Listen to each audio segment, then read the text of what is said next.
नमस्ते बच्चों, good morning everyone.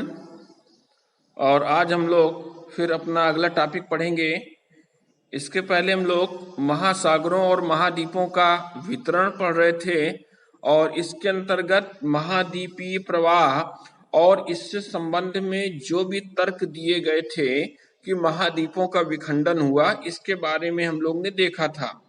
और अब हम लोग को नेक्स्ट टॉपिक में ये देखना है कि भूकंप और ज्वालामुखी जो पूरे महाद्वीपीय क्षेत्रों में और सागरीय क्षेत्रों में फैले हुए हैं, इनका वितरण देखना है हमको कि भूकंप और ज्वालामुखी का वितरण विश्व में किन किन क्षेत्रों में है। तो सबसे पहले जो पेटी हमारे सामने आ रही है, इसके वितरण की, इसमें प्रशांत महासागरीय पेटी है। और ये जो प्रशांत महासागरीय पेटी है, इसमें जो भी उसके आसपास के द्वीप समूह है या तटीय क्षेत्र हैं, वहां पे ज्वालामुखियों की संख्या अधिक पाई जाती है। और इस पेटी के उत्तरी और जो दक्षिणी अमेरिका का तट है, जापान, फिलीपींस का क्षेत्र है, क्यूराइल द्वीप समूह, इंडोनेशिया और न्यूजीलैंड आते हैं। इस मेखला को प्रशांत महासागर का फायर रिंग कहते हैं, अग्निवृत्त कहते हैं। और इस मेखला में पूरे विश्व के लगभग 2/3 सक्रिय ज्वालामुखी में पाए जाते हैं, जिसमें साल भर ये ज्वालामुखी फूटते रहते हैं। तो और ये जो हम स्थानों के नाम आपको ले रहे हैं कि अमेरिका का तट है, जापान है, फिलीपींस है, कुराल द्वीप समूह है, तो हमने आप लोगों को एटलस भेजा है, इसीलिए हम लोग ने एटलस दिया है। एटलस की पीडीएफ आप लोग के पास है, उसमें आप इन स्थानों को, इन देशों को, इन द्वीप समूहों को ढूंढिएगा, देखिएगा तो कंफर्म हो जाएगा कि वो किस किस जगह में कहाँ कहाँ ये मिलते हैं।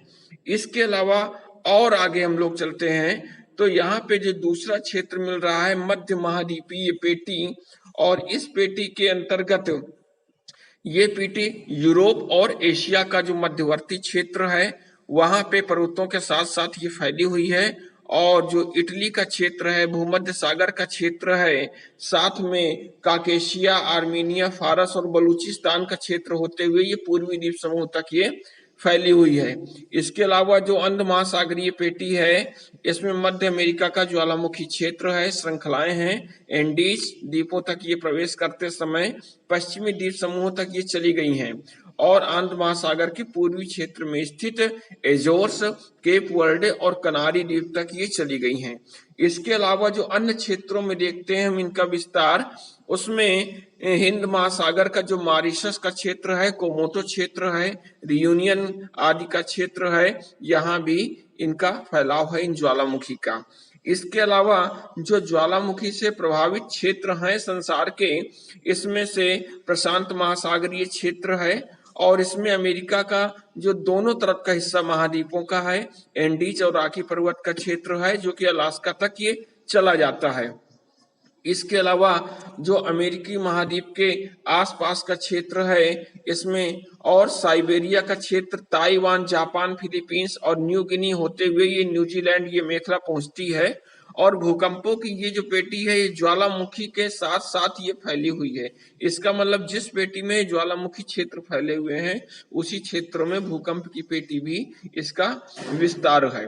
साथ में यदि हम मध्यवर्ती क्षेत्र देखते हैं तो भूकंपों की ये पेटी है, और इसमें भूमध्य रेखा के समानांतर पूरब से पश्चिम तक ये फैला हुआ हिस्सा है, और इसमें भारत है, पश्चिमी एशिया और भूमध्य सागर से होते हुए पश्चिमी द्वीप समूह तक ये पाई जाती है। और क्वेटा, टर्की, आर्मेनिया, इन क्षेत्रों में भी भूकंप मिलते हैं। इसके बाद इसका अधः स्थल का विस्तार क्षेत्र है। मानचित्र में आपको दिख रहा है कि समुद्री क्षेत्र में अभिसारी प्लेट की सीमा कहाँ है, और इसके अलावा अपसारी प्लेट की सीमा कहाँ है, इसके बारे में हम लोग डिटेल पढ़ चुके थे। ये महासागर के नीचे की स्थिति आपको दिखाई दे रही है।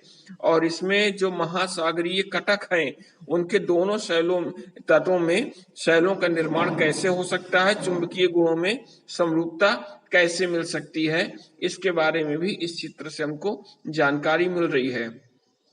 और साथ में ये भी ध्यान देना पड़ेगा कि जो महासागरीय अधः स्थल की गहरी खाइयां हैं वहां पे भूकंप के उद्गार होते रहते हैं अधिक गहराई पे, और जो मध्य महासागरीय कटक हैं वहां पे जो भूकंप के उद्गम केंद्र है वो कम गहराई पे पाए जाते हैं। तो इस तरह आज हम लोगों ने भूकंप और ज्वालामुखियों का वितरण पढ़ा। इसके बाद नेक्स्ट टर्न में हम लोग अगली कुछ बात पढ़ेंगे, और तब तक के लिए नमस्कार। अपने नोट्स आप लोग क्लियर कर लीजिएगा, बना लीजिएगा और ग्रुप में चेक करा लीजिएगा।